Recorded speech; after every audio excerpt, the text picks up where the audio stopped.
Have the politicians gone nuts? We haven't even gotten halfway through the year and there's some big changes for landlords and tenants. So if you're in the property game, here are some of the main ones. From June 2019, tenant fees are being banned. Now this is good news for tenants. All those hidden costs are now a no-no. So things like inventories, tenant referencing and client checks can no longer be charged to the tenant as a fee. And that sounds great, but I'm guessing this might lead to a general rise in rents. Next, deposits. They're going to be capped to 5 weeks' rent in most cases. There's even talk of a rent control in London. Sadiq Khan, the London mayor, has made rent controls a central policy of his 2020 election campaign. Now, from March 2019, landlords have to ensure their property is fit for habitation and free from any danger.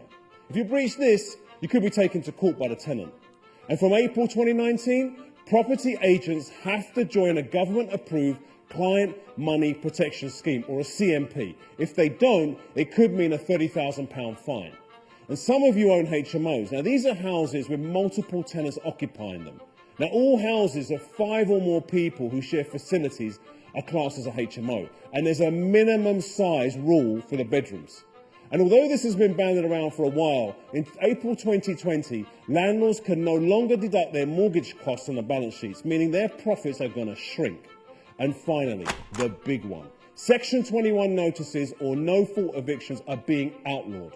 Now, to be fair, tenants have needed this one to stop the revenge evictions, which leaves tenants petrified to complain about repairs and situations like mould, which can cause serious health problems.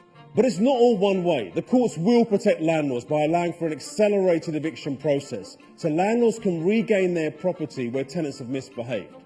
So why all these changes all of a sudden? Well, we're becoming a nation of renters. Home ownership amongst millennials is plummeting, so governments are now looking in their infinite wisdom at trying to inject confidence to allow for people to stay longer and have a stable home. Just remember, change is a result of true learning, and until now the rules have been very one-sided. So if they're respected, it should strengthen and protect both parties.